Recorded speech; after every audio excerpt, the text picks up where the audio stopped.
step at a time, as always. It's good to hear your voice again. It's good to hear your voice again. Yeah, same here, man. Same here. Well, I that's don't know if Richard is with us as in yet. this moment, but he'll be joining us shortly. Yeah, shortly he'll be joining us. Yeah. All right, all right. Well, a lot has been happening as per usual. Yes. Drama, Yes. Everything crimes. one thing, it's another. Yeah. Well, I was told, just for some housekeeping purposes, I was informed that we will be on the air until 6 p.m. today. We are hours short of our normal time. Yes, yes, we are going till 6. Right. I was Well, I instructed guess that way also. yeah, we should get pressing so we wouldn't lose any more time. Yes, good. Let's get straight to it. Let me ask you something. I mean, a small quiz that ties into what we're discussing today. When you hear the word minor crime and serious crime, what would you, David, in your view, consider as a serious crime? And I'm saying that why I'm asking you is I'm treating you today as a lay person in terms of a member of the public Yeah. who, don't have any advanced knowledge in terms of Legal matters. legal matters. When you hear the word serious crime, what categories of crime in terms of what's the nature of the crimes that would come to your mind? Well, I'll put murder at the top, armed robbery, rape, and what else? Fraud. I'll have those Well, as my top 3 or 4. yeah, you're on the ball there. Yeah. According to the police standing orders, Yeah. and this is a document that is treated as a guideline and as to how police ought to conduct themselves in public spaces and ought to conduct themselves in private spaces. In other words, it's a guideline that governs police activity. And I don't even want to say on and off duty, because a police is always on duty. You don't take off your hat and rest down your kit, as they say, and return to civilian life. So when we look at serious crime, just as you said, murder is on top of the list. Yes. Rape is also there. Robbery is also there. So we cover in terms of, we have a basic understanding, and I believe the general public knows what is a serious crime as opposed to something lesser. Yeah. But according to the standing orders, the police standing orders, Standing Order 28, actually addresses what is serious crime, what is minor crime, what is minor offenses, or the plural version of what I said there. And it specifically identifies it in terms of name and nomenclature. So let us put it this way. Now that we've identified some serious crime, if you were in your mind's eye to consider an offense as a minor crime, what in your mind do you think would fall under the category of minor crime? Obscene language. Let me see what again could be minor. Well, petty theft. I want to say petty theft, although robbery is the same thing, but I'll call it petty theft or petty robbery. Like a guy who will just see something in somebody's yard and pick it up, or petty things like that. Like but pray their larceny is also a serious crime. But I want to make it sound like pray their larceny. Guys who will steal mangoes from a yard that's fenced because they just want mangoes to enjoy. Well, I look at that as petty, and what else? What else can I put as petty? Like I said, obscene language. Well, I want to stop there because I don't know what else I could put in the category of petty. Right. So let me. I have an angle. I have an angle in terms of where I'm going here. So let me correct you a bit on the pettiness. Do you know that according to the police standing orders? Yeah. Indecent assault, right? Indecent assault is considered a minor crime. Indecent assault? Yeah. Do you know, according to the police standing orders, that incest involving minors, it's considered as a minor crime? You serious? Incest is and I'm quoting the police standing orders here in case the public listening out there wondering if I'm speaking heresy. The document is available.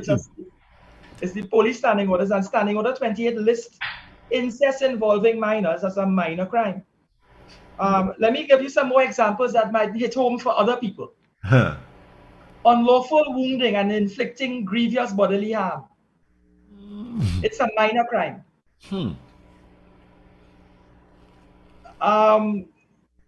Predial larceny. Stealing Minor? of foods and people's agricultural produce and so on. That's minor. It's a minor crime. My.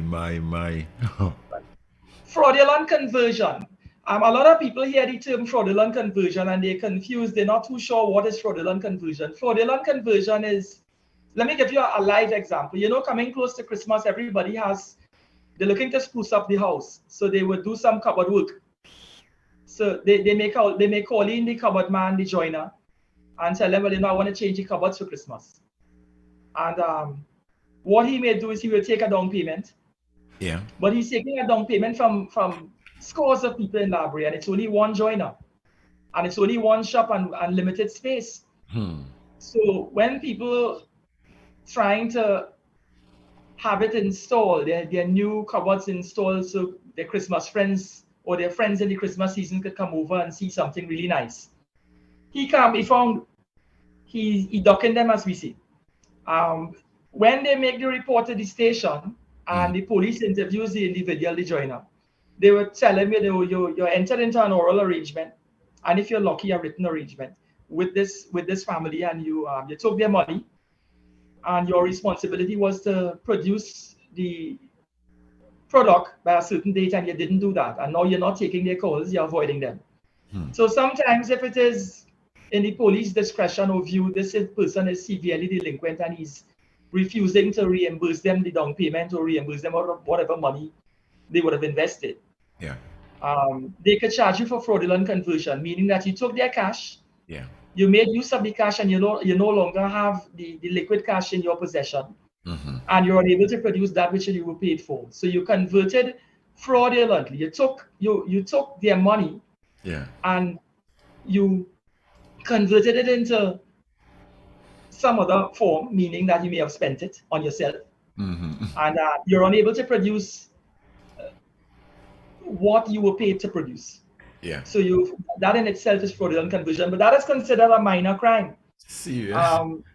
Brothel and prostitution is considered a minor crime. So if you're running a prostitution den, anybody, that's minor crime.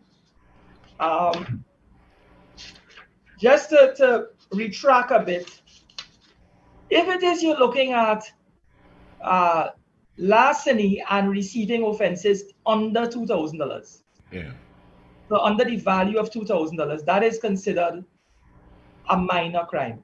So, you know, sometimes they say the upholder is worse than the thief. So the guy who steals, he goes out there and he steals an item, he will be held accountable for his actions, or may be held accountable, liable, culpable for his actions. But if the value of the stolen item is under $2,000, it's considered minor in terms of a crime. Now, what is one man's poison is another man's dream. I may say, or someone might think $2,000 is small money, is small change, but for a poor man who working for minimum wage, $2,000 could go a long way, especially in the times that we live in. Poor man, trust me. So, and then the receiver of the stolen item. Sometimes, you know, you have people out there, they're not going and stealing it, but they're happy to capitalize on a deal. Very well knowing that the person who's offering the item at a reduced cost. For instance, a toilet bowl set. I remember one guy in my community was walking around selling a toilet bowl set complete with fittings for $150. That is petty. Right. So the thing is, anybody who bought that could be liable or may be liable for the offense of receiving stolen goods. Yes. But that is considered a minor crime. There's something wrong with you. I don't really do this, right? Because a lot of what you said as being considered as minor ain't so minor, you know. I mean, incest, they put that as minor. Well, that's why Trinidad is such a mess. People who committed this crime probably knows the people know that it's probably petty, so they do these things. Richard is here with us. Good afternoon, Richard. How are you doing, Richard? Good, good, good. Good day to everyone. They Mhm. view them as petty, but not because they view them that way makes them petty. They are very Yeah, serious offenses, yeah. But And it's tragic. it's enshrined in the police chronicles. yeah. Yeah, The well, I police guess they standing would have orders. done that to give the police an opportunity to classify it as part of the process and to let the Yeah, people of the country know, hey, this is serious crimes. These are not. So even if these are things not so bad because they don't constitute serious crimes, but they are very serious. right. You don't have to apply Um, the police standard to real human beings' actualities. Our Hmm. actualities would tell us that those are serious crimes. Those are some of the crimes we run from. You don't want those things happening to you or your family member or anyone close. In fact, anyone at all. right. There are also what we call, apart from serious crime and minor crimes, there's also, according to the standing orders, what we call minor offenses. And minor offenses would be things like loitering and sleeping out, according to Chapter 1102 of the required act. So imagine loitering and sleeping out is considered minor offenses. We also have cruelty to animals. That is considered a minor offense. Armed with a weapon, minor offense. Hmm. Lesser firearm offenses. So there are firearm offenses, lesser firearm offenses that are considered minor offenses. In trial, we often have people who hunt for protected species of birds and so on. That falls under minor offenses. But Richard, I'm there because, and I'm trying to identify those things because there's an angle. I'm seeing also breaches of the peace as a minor offense. Certain forms of assault on the police is considered a minor offense. Having said that, where we are is this.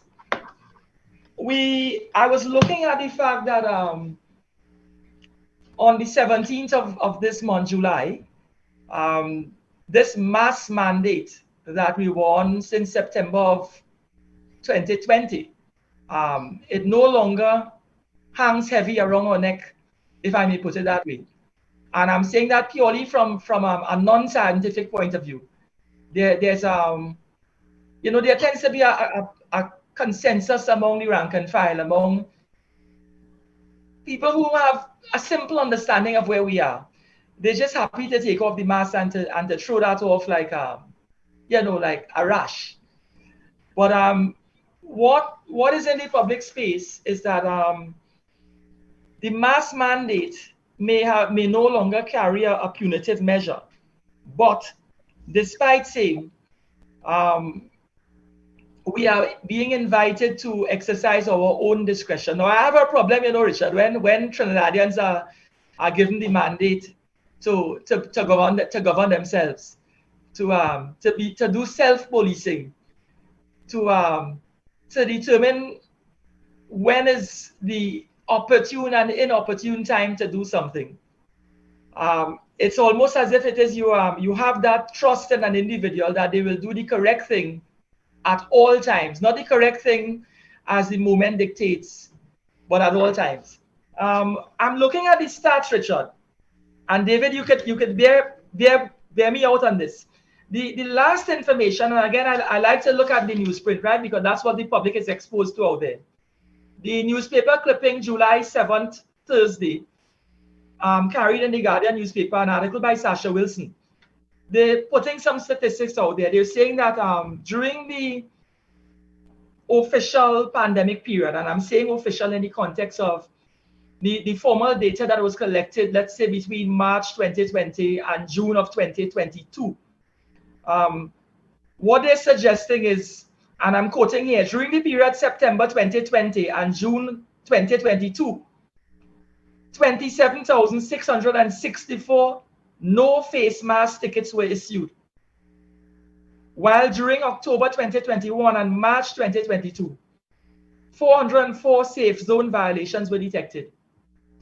And it goes on to say that tickets for failing to wear masks fluctuate with the most 1,949 issued in May 2021. So in the month of May 2021, the law enforcement issued something like 1,949 tickets for not wearing masks. And it goes on to say, in total, the TTPS indicated that 27,664 tickets were issued for failing to wear face masks, generating over 27 million TT dollars. And they said 27,664,000 to be exact. Meanwhile, during the period October 2021 and March 2022, 271 patrons and 133 proprietors were issued tickets for safe zone violations. So I'm going to jump a bit. I'm getting to that part of the editorial where our Minister of Health and the communications officer for the TTPS, they gave some guidance. I'm quoting here. Health Minister Dayal Singh announced yesterday that the mandatory face mask, and yesterday meaning this would have been Wednesday, the 6th of July, that the mandatory face mask will no longer be in effect in some spaces from July 17th. TTPS Public Information Officer, Acting ASP, that's Assistant Superintendent of Police for the public, Sheridan Hill, is warning citizens they could still be fined $1,000 for breaching the law. And in an interview with Guardian Media, Hill said, some police officers may give you a chance. They may warn you. They have discretion. It is a minor offense. So my situation is this. He goes on to say, but the officers who prosecute you, they are not breaking the law. They're not doing anything that is wrong. They are not doing anything that is excessive. They are simply enforcing the law, which is to the benefit of us all. If it is we have, and bear me out here, Richard, if it is we have, or we are treating the breach of the regulation as it speaks particularly and peculiarly to the non-wearing of facial mask as a minor offense, then I think based on the dialogue you and I are having, we are recognizing that you have criminal offenses. It could be a serious criminal offense, it could be a minor criminal offense, or it could be a serious crime, a minor crime, or it could be a minor offense according to the standing orders. But what we're in agreement with it, it's still an offense, it's still a criminal offense. It's just for the purposes of collating and managing offenses, they categorize it from time to time. So rape might be more serious than gambling and betting offenses. Rape might be treated as more serious, but it's still a criminal offense. Betting and gambling is still a criminal offense. Loitering is still a criminal offense. So are we in agreement with that, Richard? I just want to make sure that, we're not in agreement. They are all offenses. So sure, just that they have been classified differently, because the consequence for them if you are found guilty, they vary. So right. Yeah, so you had to classify them because of that reason as well. But yes, the commonality is that they are all offenses. Right. So in other words, we can use another word. The commonality or the denominating factor is all of these fall into the basket of criminal offenses. But yes, it can be grouped in different categories. For the basket has layers. The basket right. has layers, yeah. So it seems that the police is letting the public know that, listen, we might be removing the mask restriction. And when I say we, not the police, because they're just the foot soldiers of executive power. The legislation may be lifted or the regulations may be adapted at this stage in order to cater for persons not being held personally responsible in public spaces from wearing a mask. But at the same time, they're letting you know that those were offenses that we may not be enforcing as we were in the past, but we are inviting the public to exercise its own discretion in policing itself as necessary. So my concern is this. We may be looking at the 27,664 tickets issued for not wearing masks as a figure reflective of $27,664,000 TT in terms of fines. But what we may be looking at is we also have 27,664,000 persons, individuals out there who would have furnished $1,000 per hand, and they in the process would have committed, they're admitting by doing that, or they would have been identified having paid those fines as persons who breached a criminal law offense, a minor offense. So let me say all of that in another way.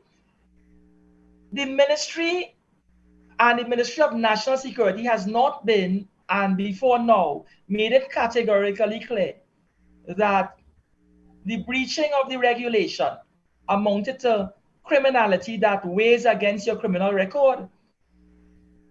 We very well, I'm not making a pronouncement here, I'm not the authority. I'm trying to reason it out in a logical, sequential manner, and I'm using the language that I'm reading in the newsprint, and I'm quoting an ASP, an Assistant Superintendent of Police from the Communications Unit, because he's the person mandated to put into the public space information that the TTPS would want available. So he is categorizing the non-wearing of masks as minor offenses. My thing is this, and I have been saying this since I had this discussion since April of last year, April of 2021.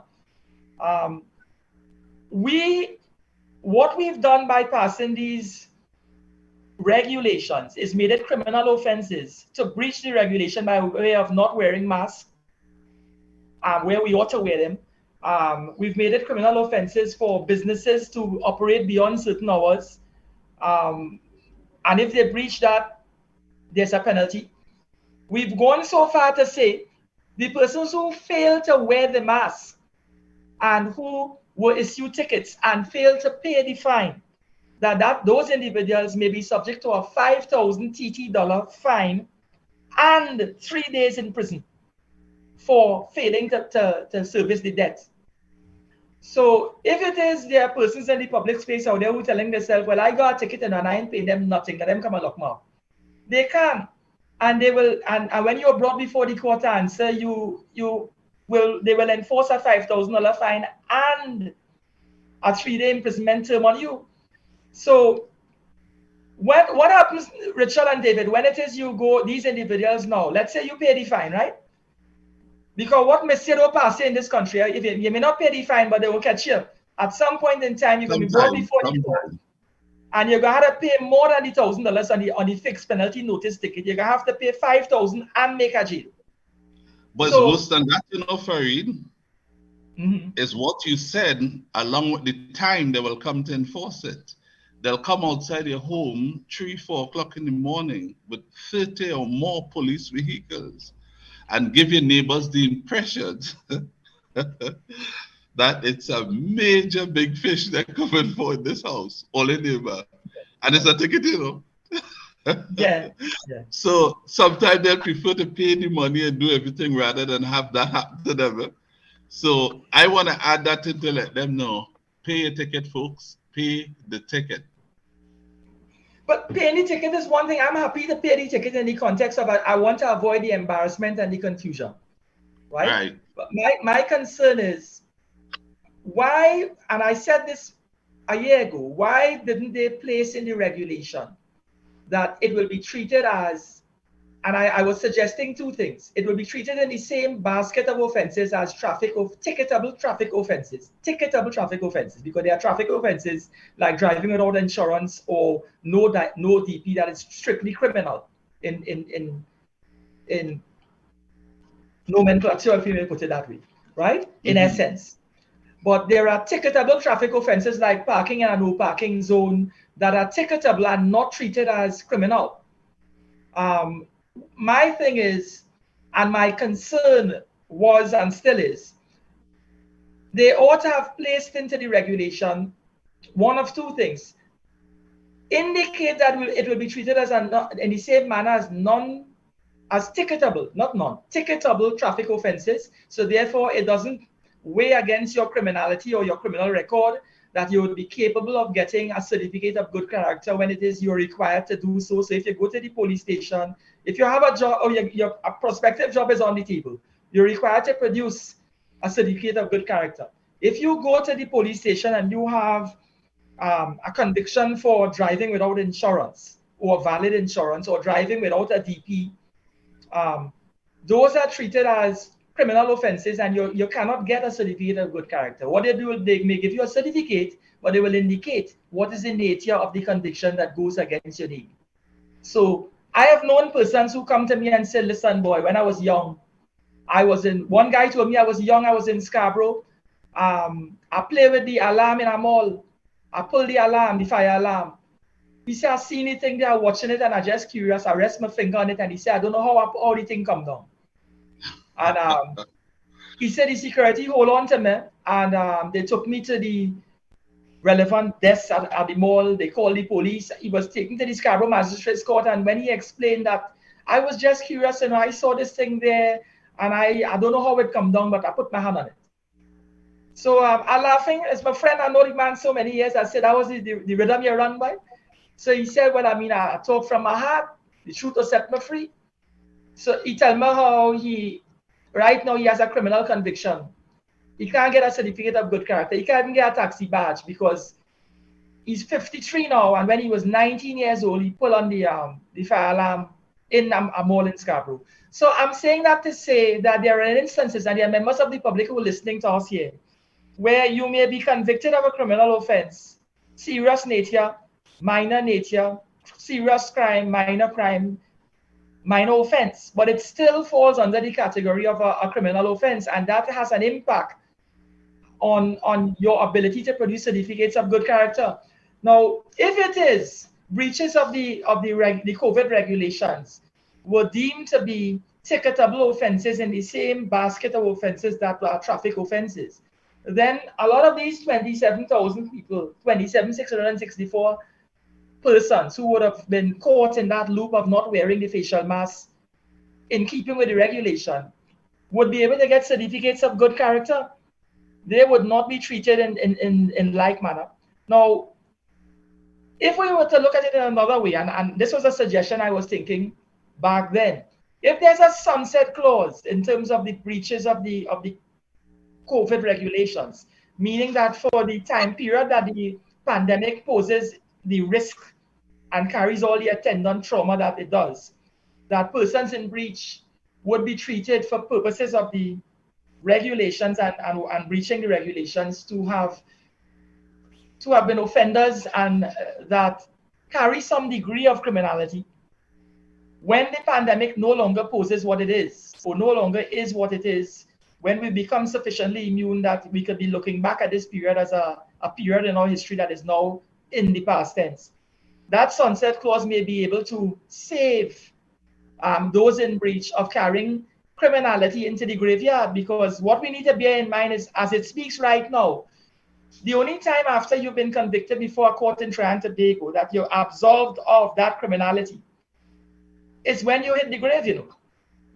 Your offenses and your offenses you have committed, your criminal offenses that you may have been in breach of, those they only leave you when it is you leave this life. We are now in the process of coming together. Yeah. And the thing about that is, until you die and leave this life, you have business to conduct in Trinidad and Tobago and elsewhere. Elsewhere may require such a certificate from you because they don't know you. And even in your own country might want to do something, as you said just now, to get a good job or some other role that you may need to play that you believe you could play well, that you would love to get. Probably even a taxi badge. It impacts that too, not so? Yeah, because you'd have to have a certificate, a good character for that, right? And what that would do is clearly it would deny you that taxi badge. It would force you to have to engage in PH operations, nonsensical. Which is it's encouraging illegality. Yeah, so it pushes you from one negative realm deeper into that realm, you know? And yeah, so you might think, nah, that's a big thing. I can do without that. That is no big thing. But it is until it begins to reach home where you really want to make a meaningful move. Age tends to produce reasons, you know. And what may not affect you as a teenager, it certainly will when you start getting into your late 20s and beyond, when you want to settle down and that type of thing. Yeah. I once spoke to a 59-year-old prospective client. He came to me and he told me, listen, I went to get my taxi badge renewed. And when I had to get the certificate of good character, they came to me and said, listen, you can't get one. And he said, why? I have been getting this for over 30 years. He said, no. They said, no, if it is, we look into your criminal history. We are you? And they called his name. They're saying that we are seeing that when you were 17 years of old, 70 years of age, that you were convicted before the magistrate's court for breaking and entering a government primary school. So he said, but that can't be. And then upon reflection, when they showed him the particulars and so on, he said, my God, that is, I'm 59 years of age. I was convicted when I was around 17. And he said, you know something, I am recalling that incident. I happened to be on the compound when somebody broke and entered. When the police arrived, the dragnet pulled him in and they just charged everybody on the compound. He said, I was even part of what went down there. And he was recalling that the two men who did it, they're dead. In Trini language, those guys passed on by now. So he is left dragged into the loop, and he's saying to me, he said, I earn my living for the past 30 plus years as a taxi driver. Now, for whatever reason, when he was seeking certificates of good character in the past, it never came up in the system. But this particular officer, for whatever reason, I don't know how deep his search went, he was able to fish that out of the deep blue sea. Credit to the officer, but at the same time, this 59-year-old now has found himself, I would say, unemployed, but he has to upskill, as the Prime Minister would say. He has to upskill at 59 because he couldn't, he doesn't have another trade. He doesn't have any formal qualification. So even our laws, which is geared to guide us and to protect us, takes us from the ridiculous to the sublime and vice versa. But I must say though, it is though, Farid, somebody pull a fire something when they were in the teens and today in your 50s, and you can't get a police character, one of the certificate of character from a police station because of that. What that says about our system, it can't be fair. That is not fairness. That is, I mean, someone could do a master's degree in law and do their paper on that alone, at least in this country, if that is what exists in other places, simply because that must be viewed as overwhelmingly unreasonable. The mind of a teenager is very different to a person in the 30s and beyond. And you got something wrong still as a teenager, that must deny you reasonable progress in the future for the rest of your life. No, I say something like that should expire, like how you have a sunset clause. Right. After 10 years with no other offenses, it dies. How could someone remove something like that? I mean, someone going straight for 10 years did something wrong. You didn't kill anybody. You did something wrong in your teens. You understand what I'm saying? You had a very different mindset then. Now, 10 years later, you have a wife, or if it was a woman, she has a husband.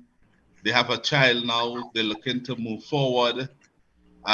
They actually, conditioning youngsters now, about what that person went through and why I shouldn't do certain things. They're helping others not to make the same mistake. But you are still held back after 10 years because of that incident. That can't be right. How could someone get that status change in our system today? You go to the court, you apply what? A presidential pardon.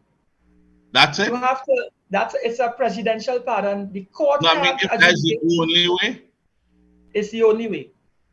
A presidential pardon. I think that is to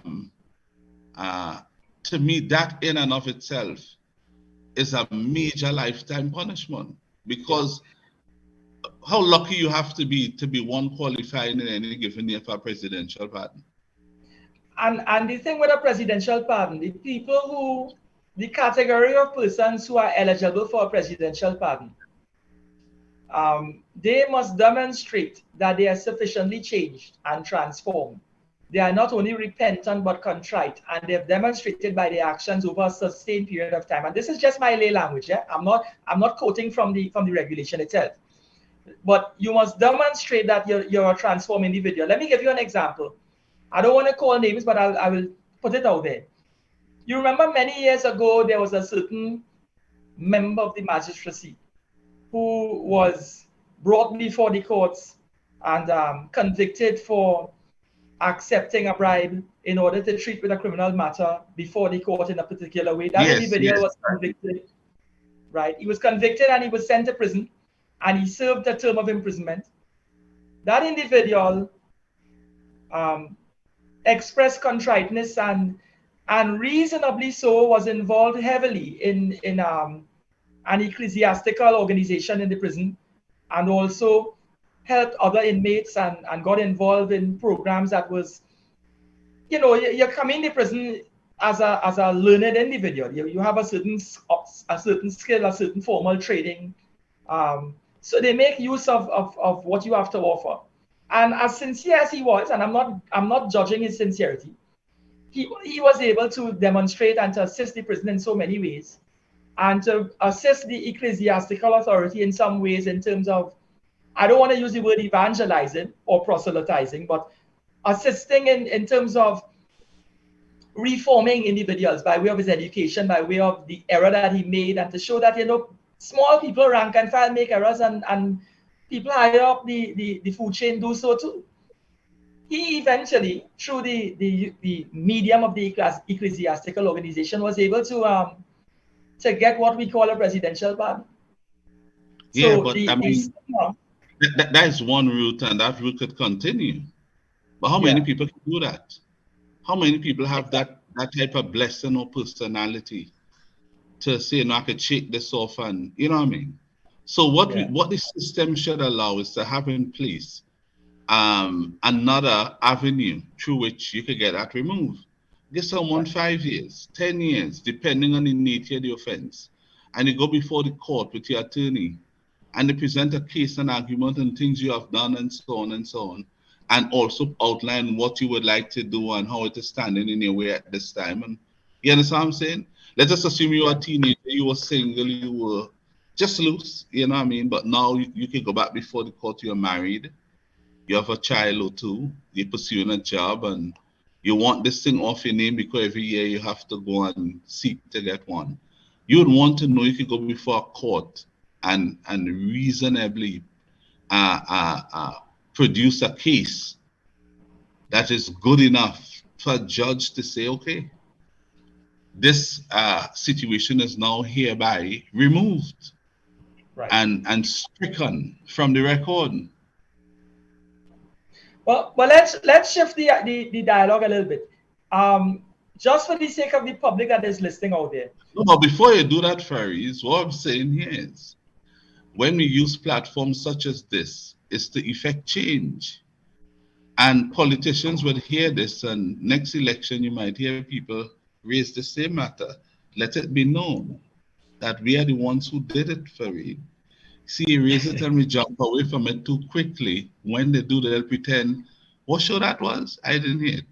No, so let's make sure, let Daddy Mac know we suffered that many times. Not that we wanted that.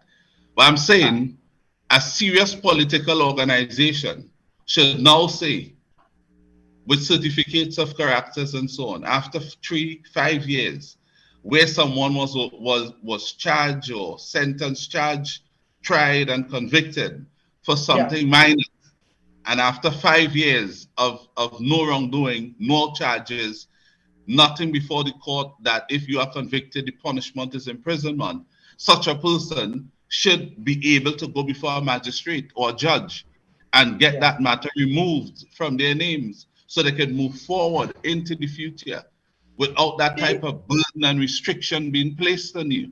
And I would want to call a sensible political party to come forward and say that is one of the measures they would seek to do, because I guess it would have to start in Parliament, Farid.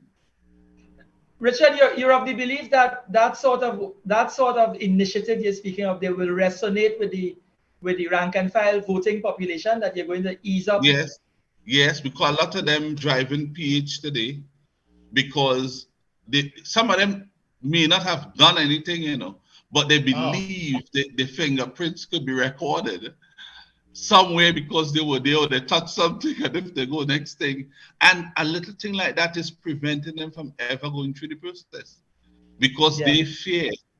You understand? They must know, listen, I could go openly with my head up and say I want to go through the process. And if you know it has something, after a certain amount of years, you must be able to get an attorney, more work for attorneys. And I would say, since Farid would be one of the persons who may be responsible for getting this piece of law activated or passed, Farid would be a good one to go in search of when you want to present a case to the court. But such a person must have confidence that after 5 years of doing nothing wrong, and that in and of itself would help people knowing that they want to get rid of it to keep a clean slate for 5 years or more, If they only see something looking wrong happening, they go the other way, because they don't want to be entangled in that at all. I mean, come on. This is where you call greater flexibility, modernizing the way we think and do things. A lot of what we have going for us in this country, some of it is keeping back a lot of us too much. And these are things you get free of. You'd be surprised to know this measure comes into play and crime dropped by at least 8%. You understand what I'm saying? There is a parole act that they, or bill that they currently looking at, and I say the parliamentarians when I say they. This is on the floor, so to speak, at this time. So they're debating putting this together. The thing with convictions are Putting what together? A parole act where they're going to be looking at allowing the criminality associated with the commission of certain offenses, allowing it to no longer carry the stigma of a criminal conviction, that after a certain amount of years have passed, because of the nature of the offense, that it will be treated as not part of your criminal record, or it wouldn't be treated for all intents and purposes as a criminal conviction to be carried against your good name. But that exists in form, not substance at the time. Right. I don't know anything about it. You surely would be in a better place to know. Yeah. But a matter of that nature, I don't know if it goes as fast to capture what we are discussing. If it does, that would be good. But I will tell them, like how you call out today, what you can say, what the law has as petty or minor offenses. Minor offenses, it should be stated after 5 years of a clean record, such a conviction or charge will be removed from being attached to your name. So when you apply for a certificate of good character, when they are going through the research, if your name pops up, they have to look at the date your name was entered into the system and what date is today. What's the date today? And if it exceeds 5 years, in some cases, it should be automatic. You follow what I'm saying? It's well, no, this person 5 years ago, and so he can get a certificate of character, a clean one. Yeah.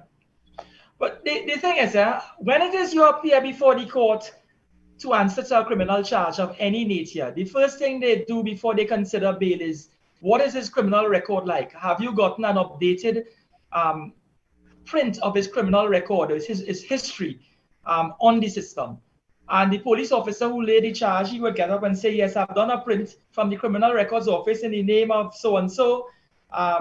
We are seeing that he was convicted 25 years ago, 10 years ago, 15 years ago for breach of the public peace, or for loitering and sleeping out, or even for other offenses that they're gambling and betting. You said that earlier on. How they define sleeping out? Well, sleeping out is taken very literally and factually.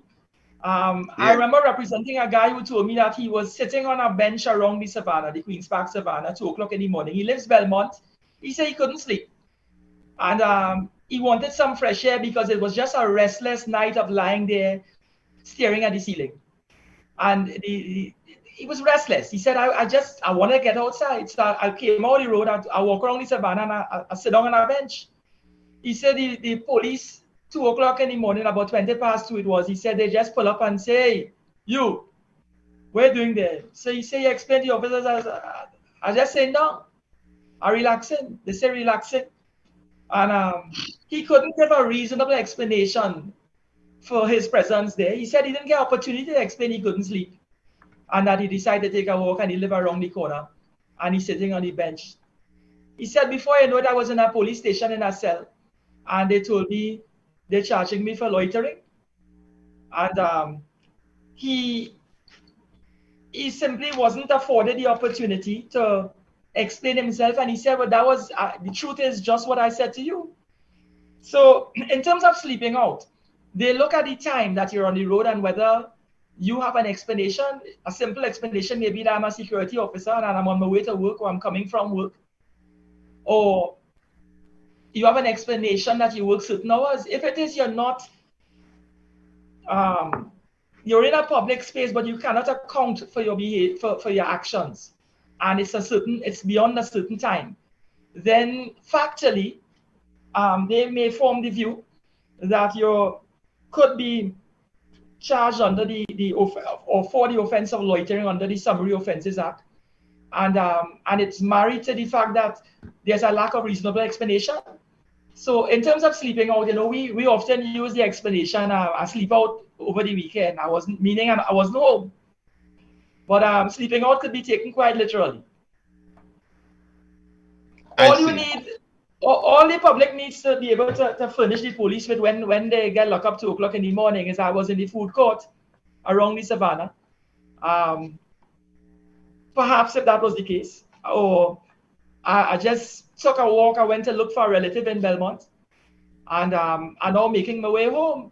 But a reasonable explanation should and ought to suffice with regard to the police. But you can't say, I just taking a stroll. No reasonable thinking person would be taking a stroll at 2:20 in the morning. That may not be, it may be reasonable subjectively in that individual's eyes, but objectively speaking, the police officers may not view it in that light. I guess how you conduct yourself and how convincing you are in terms of how you offer that explanation, it may be digested and internalized in a particular and peculiar way by the officers, and they may be able to accept it or not. Yeah.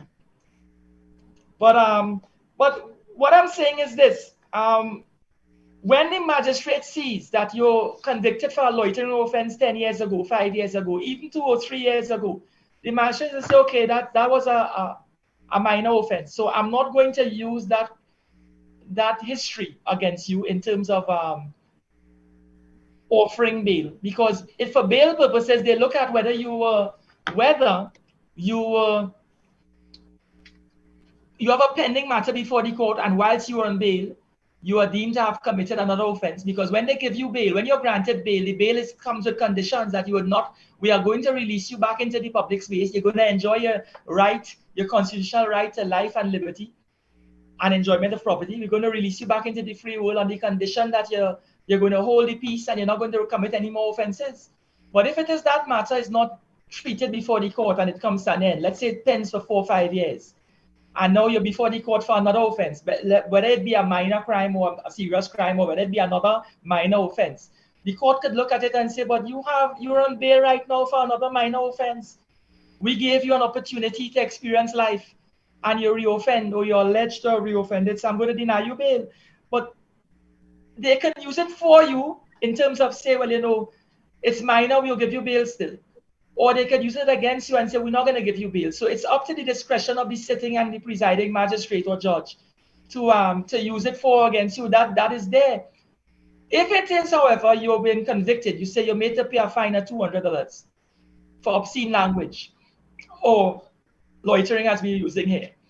What happens is the court, when in passing sentence, when it is their sentencing you for another offense, they may say, well, when we look at your criminal history, we need to set an example of you now. You were convicted in the past for the minor offense of loitering, and now you're before the court for another offense. It may be another minor offense. It could be something as simple as a breach of the peace.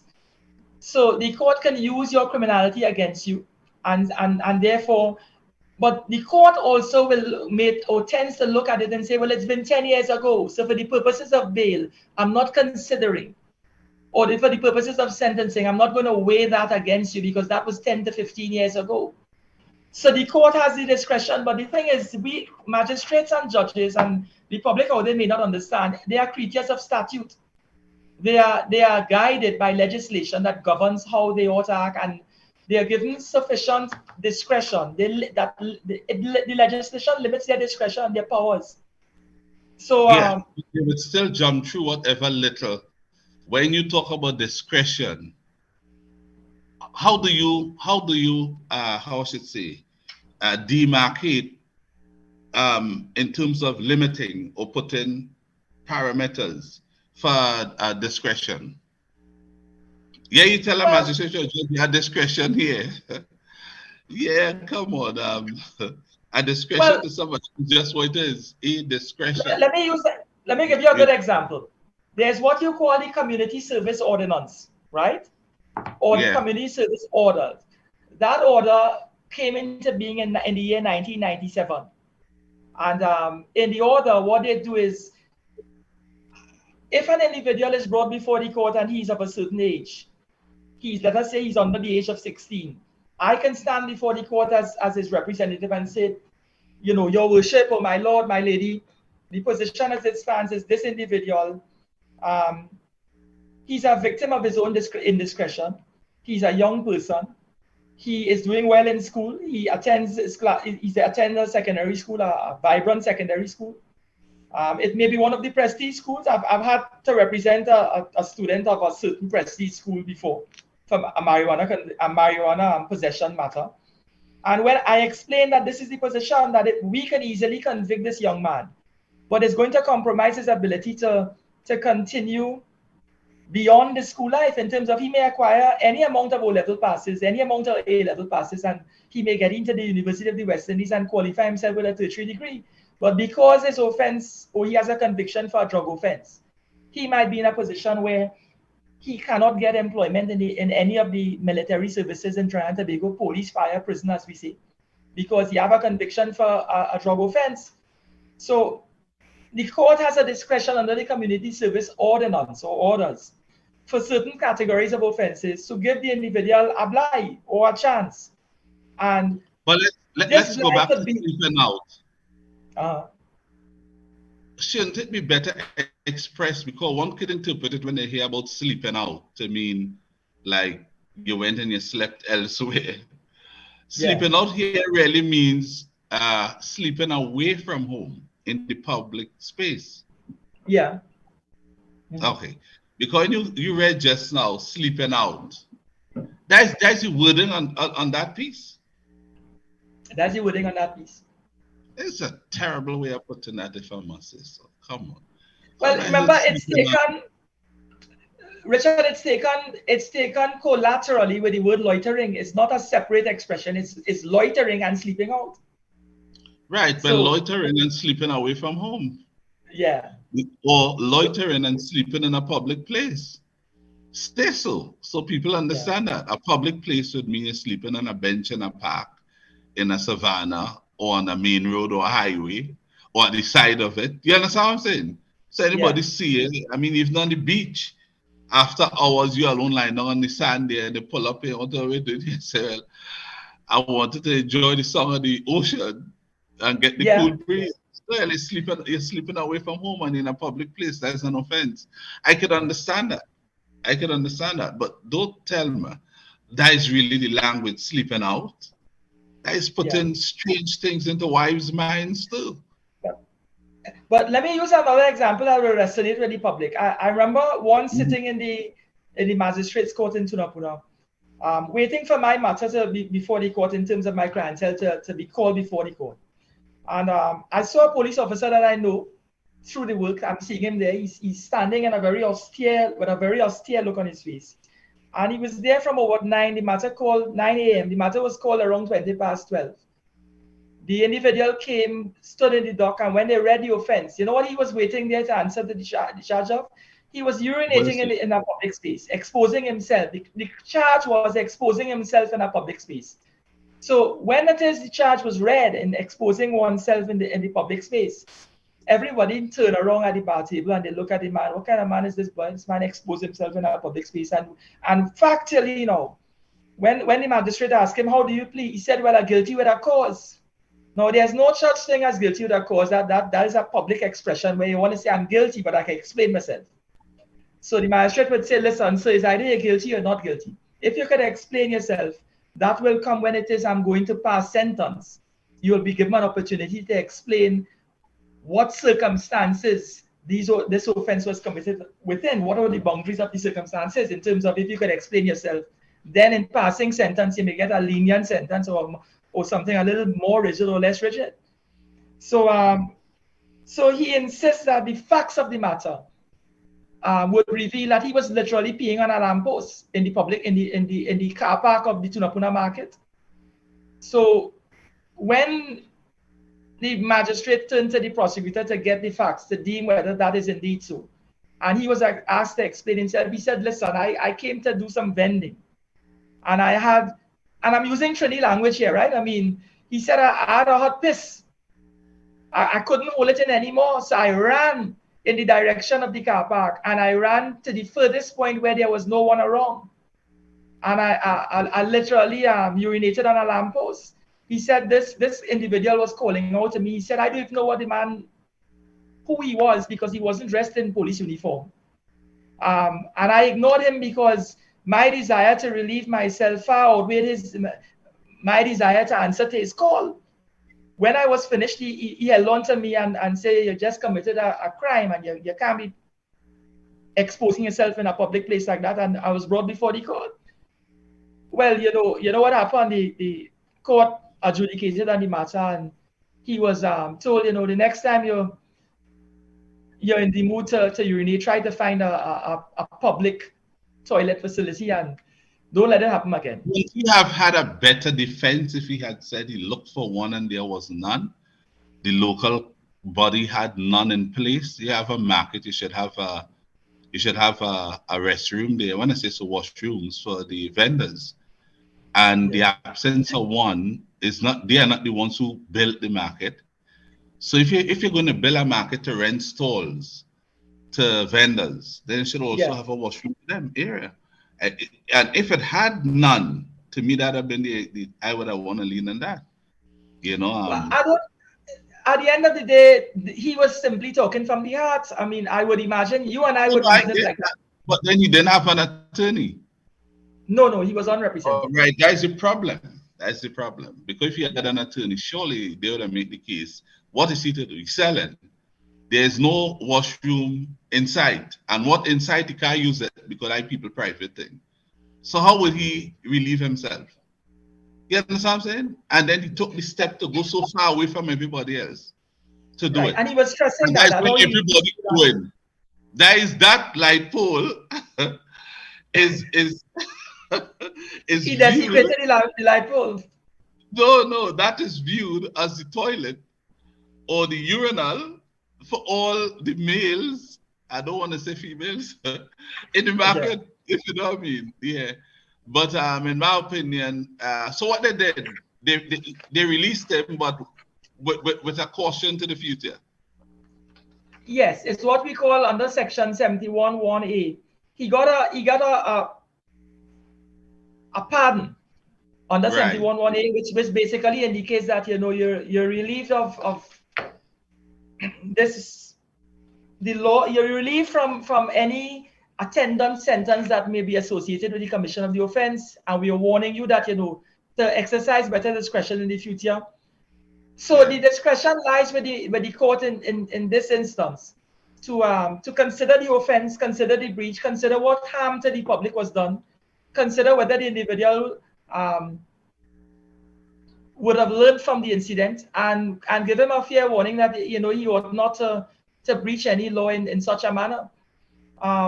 And that's as it relates to what we just discussed there. Now, zeroing back to where we are, I am of the view with regard to the COVID regulations. I recognize that those were serious offenses, but I am saying serious in the layman sense. But to use the police language, breach of the regulations according to ASP Superintendent Hill. These offenses that carry penalties that amass to, in the state's coffers, some $27,664,000. These 27,664 persons and tickets that were issued, these were all considered minor offenses.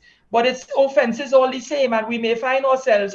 My concern is when these persons go before the court, unless it is we have some sort of legislative component that is put into the space now that deems persons who would have committed breaches of the regulation as it relates. In this case, I'm saying mask wearing or lack of mask wearing in public spaces. Whether those persons will be deemed as those offenses committed will be treated in the same manner as traffic offenses. Because if it is not, then who are the persons who are breaching the regulations? There would have been a considerable amount of young people, working people, people with perhaps explanations. Remember, they weren't also persons who were not wearing any mask whatsoever. Remember, the law is, according to the regulation, the law clearly and categorically states, if I have in front of me here the regulation 17, right, which is the regulation that governs everything. It said here, according to 6 of section 1, no person shall, without reasonable excuse, travel in a vehicle or vessel without wearing a face mask, face shield, or face covering in a manner which covers his nose, mouth, and chin. So that relates to traveling in a vessel. It also speaks to standing in public spaces. So without a reasonable explanation, how many persons we have heard will give them an opportunity to explain themselves as to why the mask is not covering their mouth, their nose, and that entire area there. I mean, to be quite frank with you, without even naming categories of persons, the media was so actively taking photographs and photographic supplements. We've seen members of parliament electioneering during the election period, which was in the midst of that COVID period, Richard. And some of those members of parliament and parliamentarians, they were wearing masks under their nose. They weren't even bearing the brunt of the law in terms of wearing the mask to cover their nostrils altogether. But I mean, I guess the application of the law, it's discretionary. It's up to the police to whether they're going to approach these individuals and prefer a ticket or not. You know, some politicians believe they instruct the police there to protect them, the police there to serve them. The police, I see some of them walking in the presence of police with no mask, and the police are masked, and then they tell the politician, you know, yes, so you need to fix this or that. Do you understand? So it tells you about the country and how things, the way we do business in this society is not that strict. Boris Johnson, he has a lot of relatives in this country, you know? Plenty. So what we could say.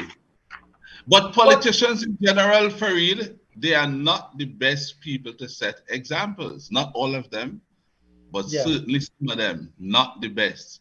If you want your children to be messed up and to speak with a loose mouth, then tell them to pay attention to some politicians. But if you want your children to be serious and to look at people who they like to become like, then the parliament sometimes is one of the last places to consider looking towards. However, if you do, I want to say, you still have a few of them in there who you could really say, tell your child, this is a person that, you know, you could try to model yourself or practice your professional way of life, you know, in a similar way too. But not just to any of them. Inside of there, it has some of them, I could tell you, some of them, I don't want to say crooks, but we hear that all the time from both sides. You have crooks. Yeah. So what we could say. But my thing is, I felt in my heart when I read the regulations, when it was being produced, why wasn't the population told that you're committing breaches of the criminal law, that the regulations carry punitive criminal measures, and that when you breach the law, you know, sometimes when you know what it carries, you behave yourself. And I'll use myself as an example. Some of my friends were saying to me, come and check us. I said, let me tell you something. You see these regulations and the enforcement of the regulations, a lot of it is left to the discretion of police officers. And I don't want to have to live on the discretion of law enforcement. I don't want to have to walk that tightrope at all. So when my friends tell me, well, pick me up to go anywhere. I said, no, there's you must wear your mask when you're driving. And I am a person, I can't wear that mask in public spaces. So I stayed indoors. I would time I would literally time the occasions I would come out, and I would pace myself so that I could subsist within the restriction of that mask and get back inside as quickly as I could. I would run in an enclosed building and rip the mask off. I'm so happy to be home. And worse yet, in a vehicle, sharing a vehicle with some friend, I would tell them, you drive and I drive. We're going on a convoy journey here because I can't wear that mask when it's two persons in a vehicle or more. You ought to wear the mask. When they removed that restriction, I mean, I was happy. But this is what we're dealing with. And I felt that, and this is the problem we have. The regulations were really born out of the 1915 Ordinance, the Public Health Ordinance 1915, that subsists on our books still. And what the law makes allowances for is for the executive, meaning the government, they're ensuring the efficiency of the operationalizing and the effectuating of the law. Pass regulations that would assist the police and law enforcement in applying that regulation or applying that law. So to say it in a different way, there wasn't any parliamentary approval to say debate in parliament as it relates to what should go into that regulation or not. There was no parliamentary oversight. The government exercise what we call executive power and pass regulations, and it was being bandied that if it is we were to go to the route of having a parliamentary debate, we would spend more time debating about things that should and shouldn't be, and then perhaps we may not get the consensus that we want or the support we want from parliamentarians across the floor, on the other side, the opposition, and so on. So therefore, it was quicker. It was a more effective and efficient means of putting the regulations in place and putting certain category of offenses in place to guide the public. Maybe that was one of the shortfalls. But barring that, maybe that was the shortfall in relation to going the route of passing regulations as opposed to passing legislation.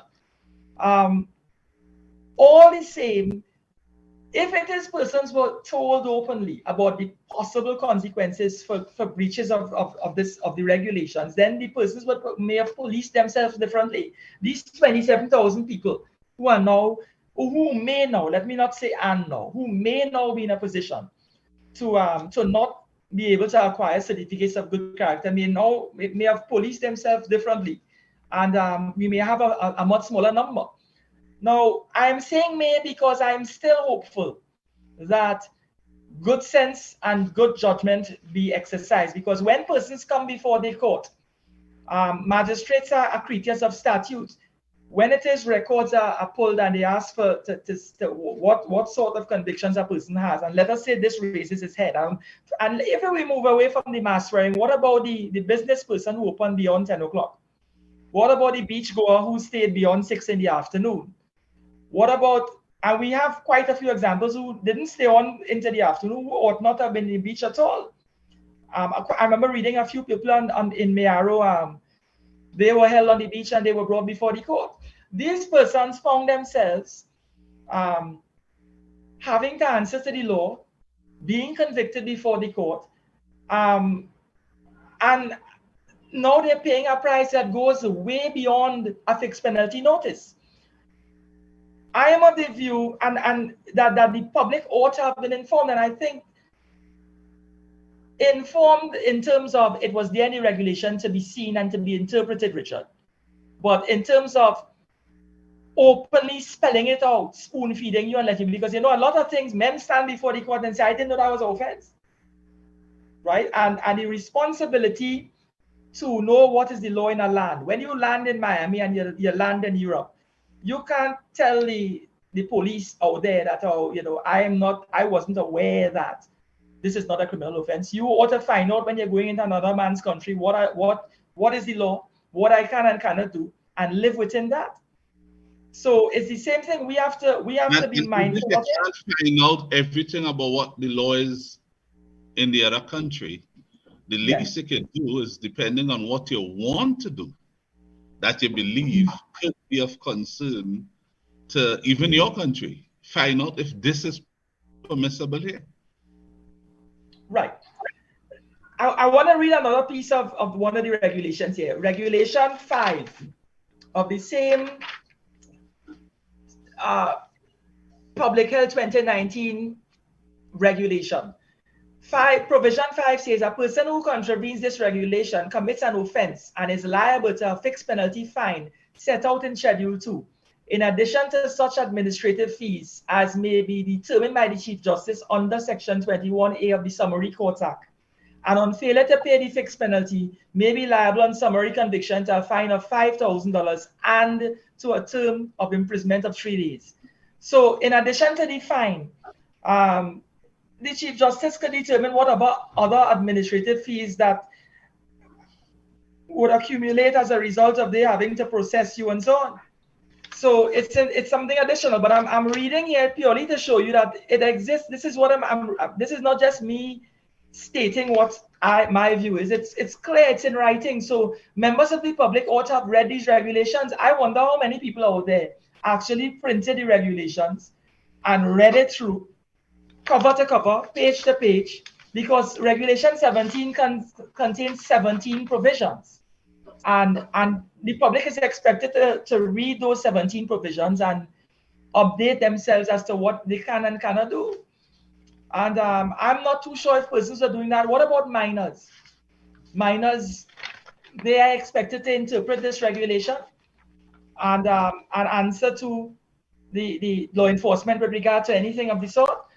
When I browse these things through, I'm looking at Section 7. No person shall, without reasonable excuse, be in a public space, including a beach. And sub-provision B, be in a place mentioned in, and they name some other categories, without wearing a face mask, face shield, or face covering in a manner which covers the mouth, nose, and chin. So it went to great detail to say mouth, nose, and chin. A lot of people were wearing these masks and say, well, I'm wearing my mask. But they're not paying attention that what the law actually says is not just to wear a mask. It must cover all your police officers may not have been aware of that either. They were not supposed to cover your mouth, but they may not have been aware of the fact that it's supposed to cover your nose as well and even your chin. Because I see that there's a circular mask. It covers your nose and mouth alone and your chin exposed. You know that one? And they'll tell you that mask is one of the better ones. It's like a snow cone cup, right? Yeah.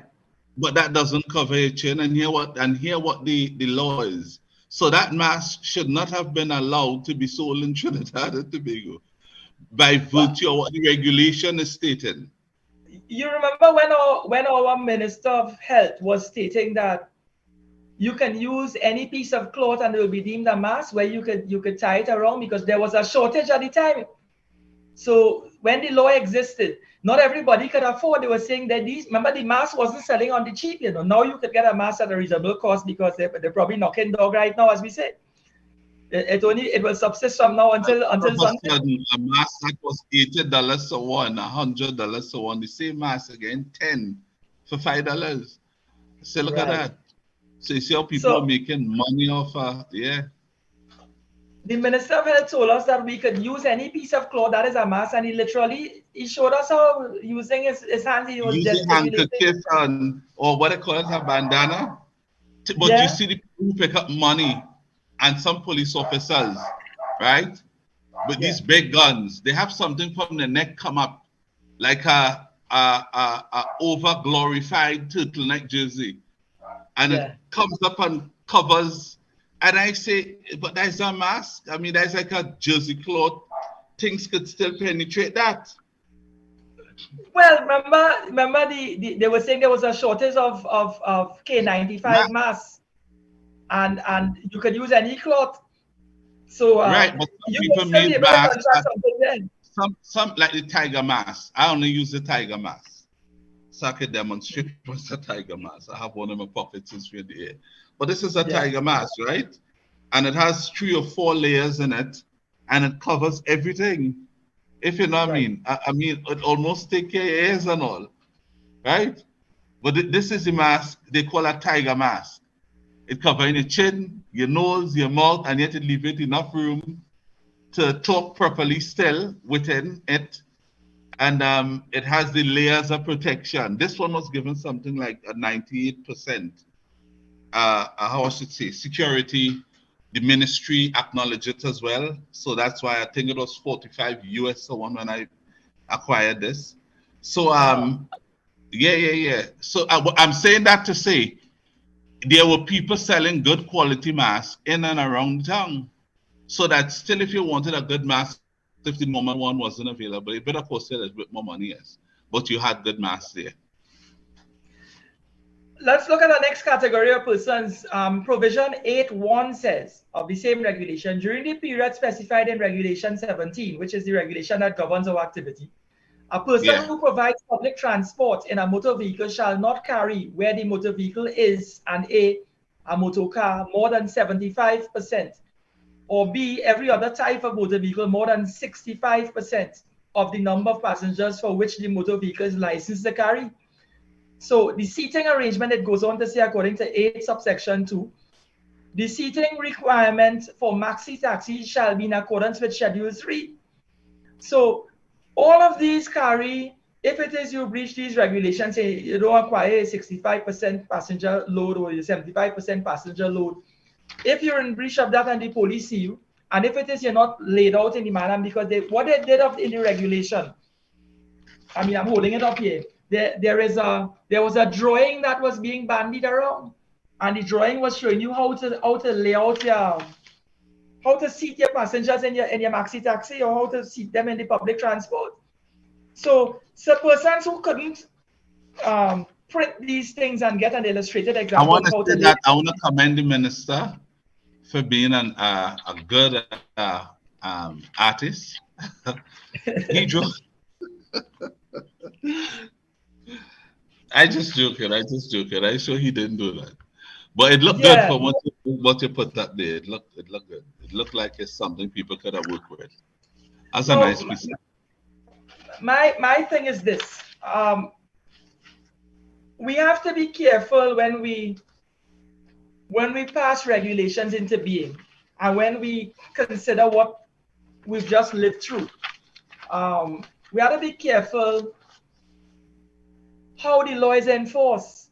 The police has wide discretionary powers. Sometimes, when I'm in Port of Spain, I see people park in no parking zones. But when if I see a police officer that I know, I might be chatting with them, sometimes I say, how do you want to treat something like this? Because I understand the discretion he's exercising. He said it's lunchtime. The man just running there to get something. We could allow that to pass. He said if he park up, then I realize he park and go into shop, well, then he get a ticket. So the discretion is within the clause of the law enforcement to exercise. It's whether they choose to or not. Just like the example I gave earlier where the man urinated on the lamppost, that officer, he had the power to, as a male, I mean, I don't want to be chauvinistic, but as a male, he would identify with another male's urge to urinate as quickly as he can. He can't wait to get to any other space. That officer should have looked inwardly first and asked himself, what this person is going through. You ever went through that? And if you did, how did you address the situation? How? And if in your mind a light pole was used, or a tree or somebody fence, then how could you take that guy to court by charging him? A conversation could have been had. My thing is, the application of the law is a double-edged sword. Law enforcement is really hamstrung by what the letter of the law says. Sometimes, when that police officer may have found himself in a situation where other persons are standing by, civilians, and they may be pointing out to him, look what this man doing. And you stand up right there and he ain't doing nothing. Sometimes you never know. What if it is the individual in offering his explanation? As we say in Trini language, he answering you with attitude, the wrong and strong. Maybe he didn't talk to the officer in the manner that the officer appreciated. Could be. What if he tell the officer, but you're blind, you can't see? So that in itself, that will invite, the power of discretion to be exercised in your favor. You insult the man, and he's trying to accommodate you. So, the human reaction might be, because officers are human, so they may say, well, if that's the route you want to go, partner, I apply the letter of the law. But I'm saying, and I'm not saying that the same discretion ought to have arisen in relation to the pandemic and the regulations, because the regulations was really to govern a public health issue.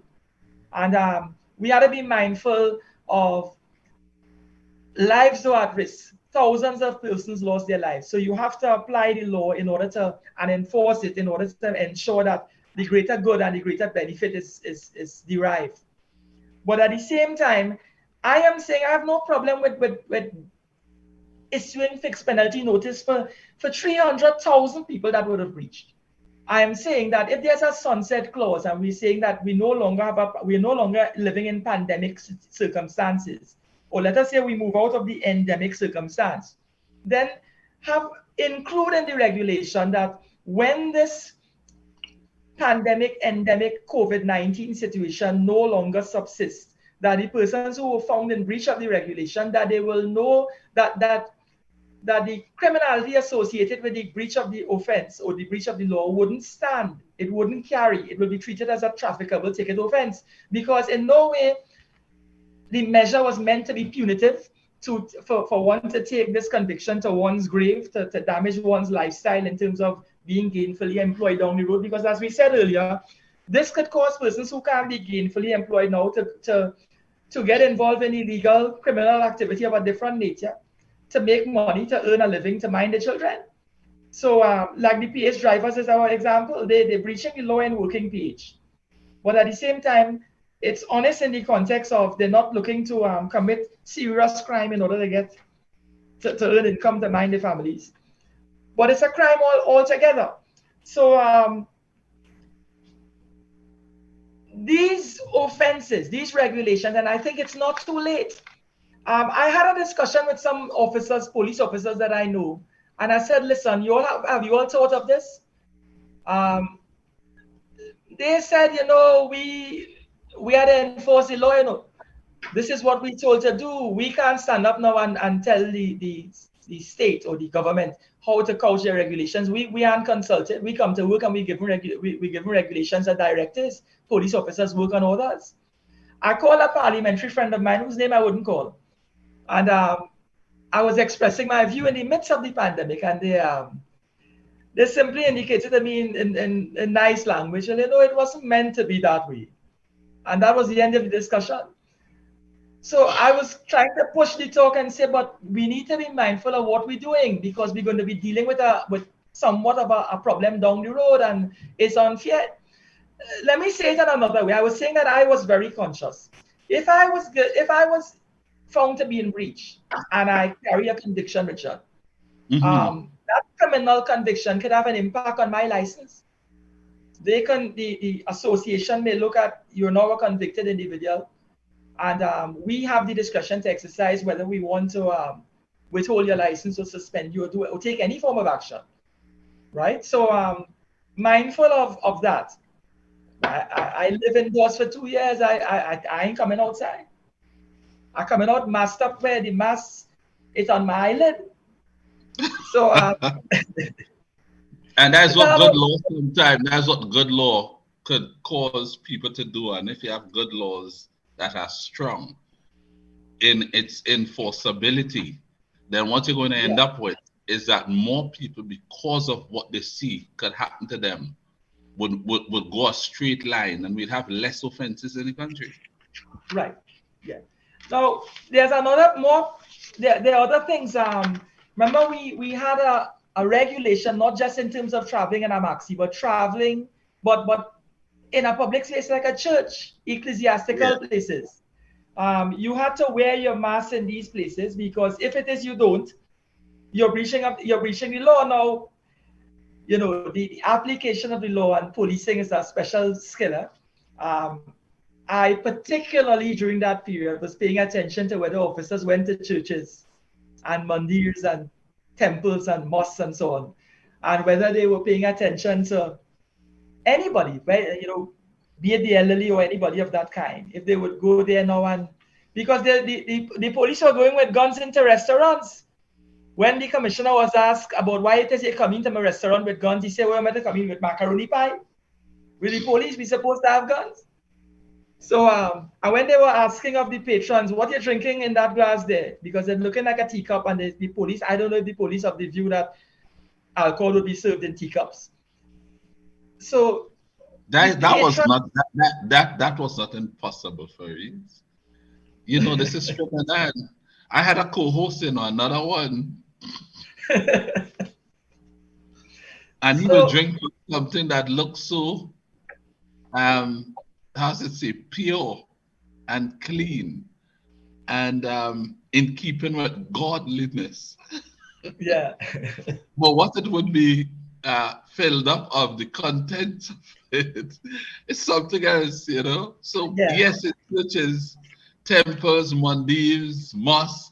You can find, I mean, but the police would not have gone to those places for you. Let us help our listeners a little more. I will commend the police for not going to those places. Why? Because just about, not more often than not, but just about as often as you can think about it, in those places, people are engaged in the act of worshiping. Even if someday and some other kind of skullduggery, they'll be in the significant minority. But by and large, those places do carry out worship to their God, and you wouldn't find them engaging in heavy discussion or alcohol consumption, the type of behavior that will contribute to the spreading of COVID. But they regulated them to make sure that they maintain their social distancing. So I think that's fair on behalf of the government doing that. And I think it was fair on behalf of the government agency, which is the police, to hardly go to those places if they went at all. I'm agreeing with you. Fortunately, churchgoers were given the blight that some of the persons in the street may not have. But it's an offense all he gave. Yeah, what's my thing? That $32 million, Richard. The $32 million in fines and so on. Facial mask being the majority of it. The others, as I stated earlier, 271 patrons and 133 proprietors were issued tickets for safe zone violations. And other stats that reflect not just not wearing facial masks, but the 2,134 persons arrested for breach of the curfew. All of these persons were caught in the net. Now, I'm still hoping that my interpretation is wrong. But we started the discussion by discussing what is serious crimes, minor crime, and minor offenses based on the police standing orders.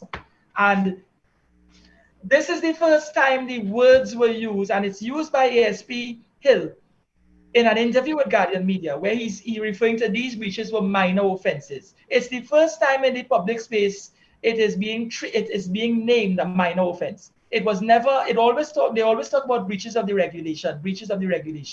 Now they're using, it was minor offenses. But minor offenses, serious crime, minor crime, it's still criminality.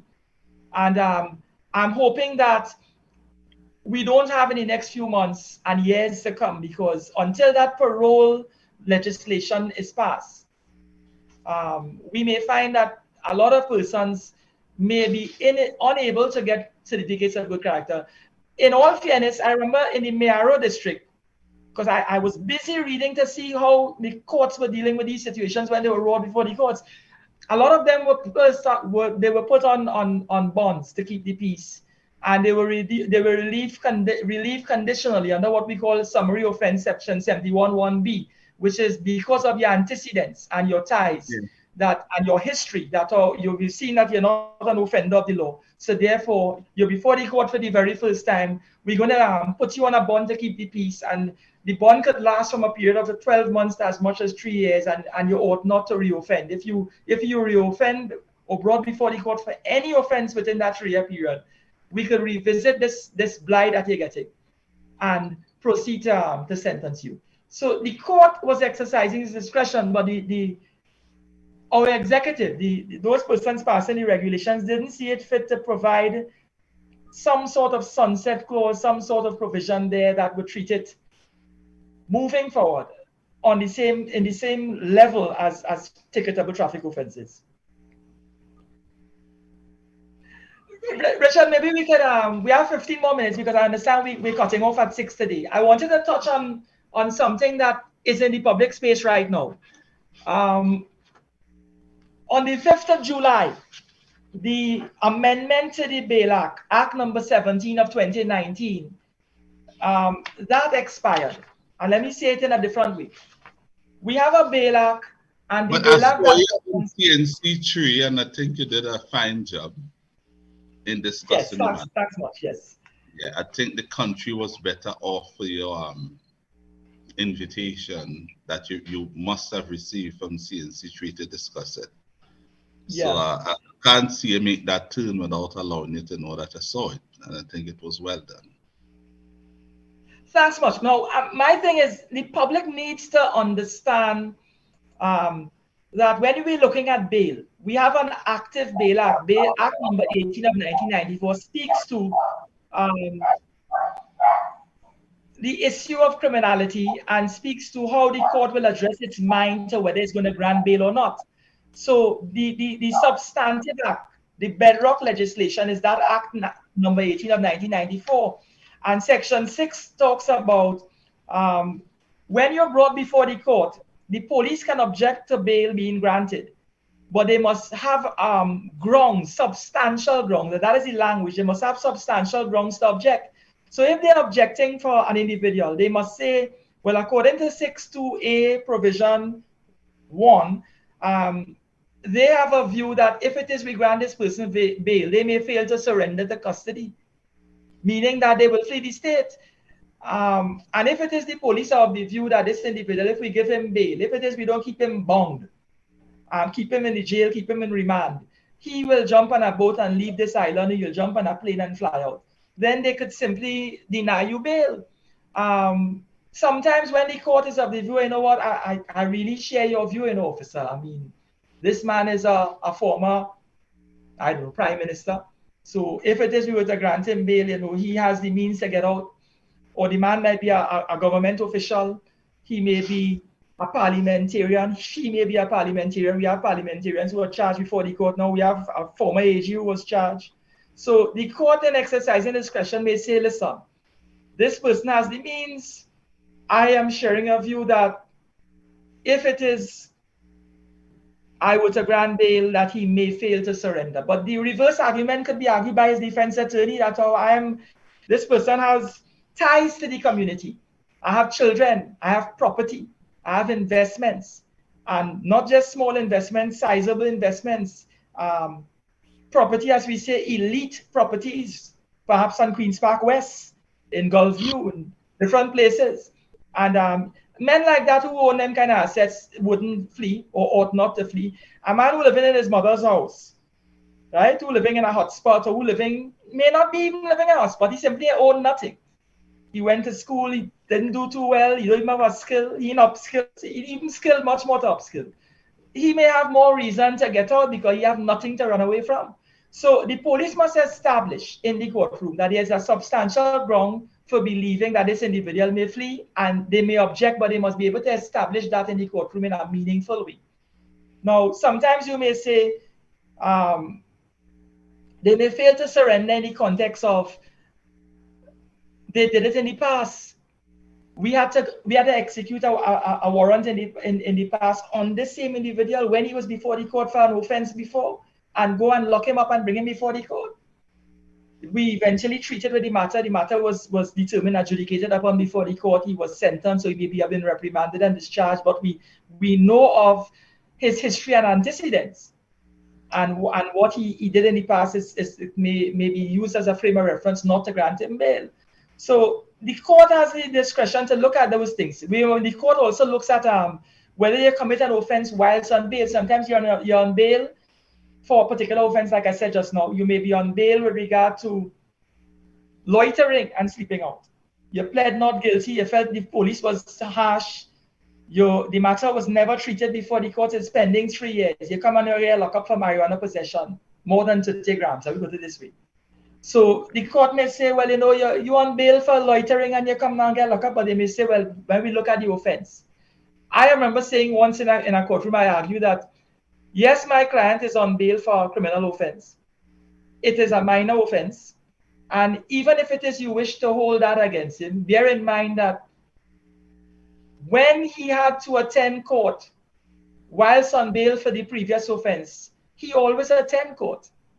So he has demonstrated in the past that once placed on bail, that he will attend court, he will attend his court matters. So I'm using that argument to his advantage now, that if you were to place him on bail again, there is no history of not attending court when he ought to attend court, because he's on bail for another offense and never breached the condition of the court or the condition of the bail.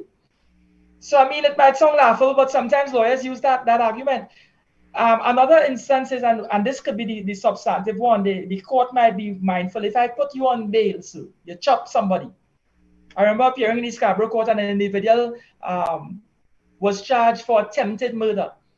When it is we got behind the facts, he got away, the individual, he chopped the man, apparently the man got cut on the neck. But I asked the court, could the officer indicate what is the medical condition of the individual now? They said he's at hospital.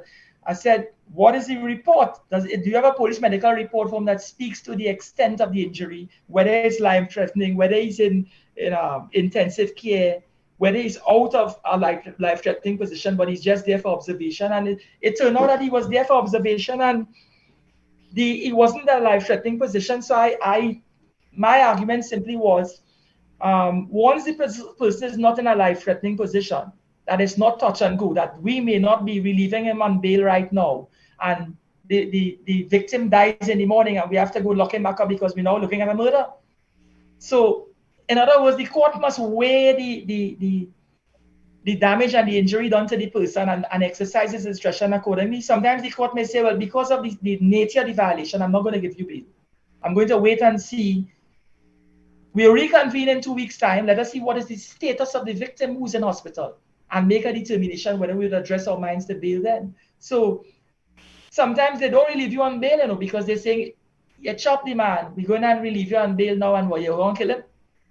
So we may be putting you back in the public place, and the public coming down hard and harsh on you. You relieve the man, you put him on bail, and he went out there and complete the task he was about on that day. So, and you aided him. You aided him. Yeah. You would have aided him. Yeah. With regard to the amendment, and this is where we are. The amendment in 2019, Act number 17, was an amendment geared towards ensuring that persons who are before the court for offenses that carry a jail term of 10 years and more, that when they're brought before the court for another offense carrying a jail term of 10 years or more, that they're ineligible, meaning they're unqualified to be considered for bail until a 120-day period has passed. So in other words, you're locked up for a serious criminal offense, let us say attempted murder, that carries a jail term of 10 years or more. Whilst you're on bail, you come and you get locked up again for shooting with intent. Another serious offense. It's not necessarily the same category of offense that you were before the court for in the past when placed on bail, but you get locked up for another serious offense. The law as it existed in 2019 was that you ought not to be considered for bail. The magistrate or the judge, his hands were tied. He would simply say to you, sir, according to Act number 17 of 2019, provision 5, subsection 2, I, as a sitting magistrate or sitting judge, cannot even consider granting bail to you or exercising discretion in terms of granting bail, regardless of what the factual matrix is, because a 120-day period must pass from the date of the charge being laid before I can address my mind to whether that bail should be granted. So it wasn't a cooling off period, Richard. What it was a period in which the parliament thinks that we don't want that person back in the public space in a hurry, because we may allow that person back into the public space, and within a week, they fulfill or they complete the action that they were about, or they continue in the same lifestyle, put them in jail for a time frame. That may be deemed in lay language a period where they can do some self-analysis, some internalization, digest the course of the action, see the error of their ways, and by the time they come out in 4 months' time, they can say, "Nah, that was hard. I ain't going through that again." But that discretion now was a discretion, or that legislative capacity was removed. It The sun set on it on the 5th of August, sorry, the 5th of July, and the discretion lies chiefly and solely and singularly with the magistrate or the judge now. So if the public is out there thinking, well, you know, the legislation has expired and now criminals could run rampant, it is not so. The discretion before was not given to the magistrate or the judge. The law, the legislation dictated the magistrate, the judge had no choice here. They have no discretion. Now, the magistrate could still, the judge could still deny you bail and say to you, sir, you were once before the court on a serious matter, I gave you bail, or another court gave you bail, you're on bail right now, and you're alleged to have committed another offense, carrying a similar jail term of 10 years or more, treated as a serious crime. And therefore, I, in my discretion, not granting you bail at this time, I'm not doing that. Because when I consider, according to Section 6 subsection 3 of the Bail Act, and the judge ought to tell you, Section 6 subsection 3 says that I, in exercising my discretion, ought to consider A, the nature and the seriousness of the offense, B, the character, antecedents, and association and ties of the defendant. So the judge on that alone, the judge could go so far to say that in the case of a defendant whose case is adjourned for inquiries or report, the strength of the evidence. So now, though legislatively that act or that amendment no longer stands, it has expired, the responsibility falls smack on the magistrate or the judge to exercise the same power, but it's putting that power in their hands. So whereas before the law forbid it altogether, now it's up to discretion of the court, and the court can exercise the same discretion in the same rigid manner and deny that individual bail. The law exists according to the Substantive Bail Act number 18 of 1994, but it doesn't, it tweaked that discretion. It took the discretion out of the court's hands in the 2019 amendment. Now, the reasoning, and I'm mindful of our time, but the reasoning is this.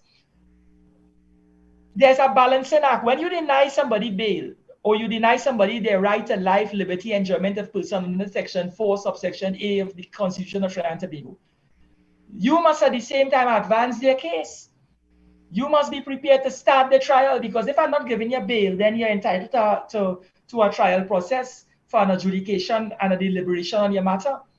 And if it is you can't get bail and you can't get an adjudication in your matter, what do? Leave them in the jail to sit? You can't do that. The scales of justice must be balanced. So if I'm denying you bail, then give me a trial.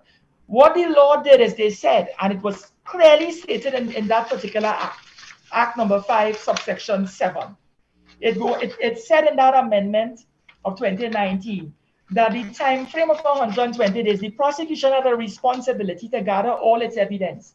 And what is the evidence? The statement of the police complainant who investigated the matter, the statement of the witnesses who identified you, the marijuana they found on you, if it was forensically analyzed at the Forensic Science Center to be proven to be marijuana, because they look you up and they say it's plant-like material resembling that of marijuana, or metallic-looking object resembling that of ammunition, or an L-shaped metallic object resembling that of a firearm. If those forensic evidences or analyses aren't back in 120 days, and the statements from the police officers and the witnesses aren't ready, sworn to by a justice of the peace and ready for the trial to start, and the trial cannot start, then what do? That time frame, the 120 days, was a period for which the trial should have started, and it wasn't.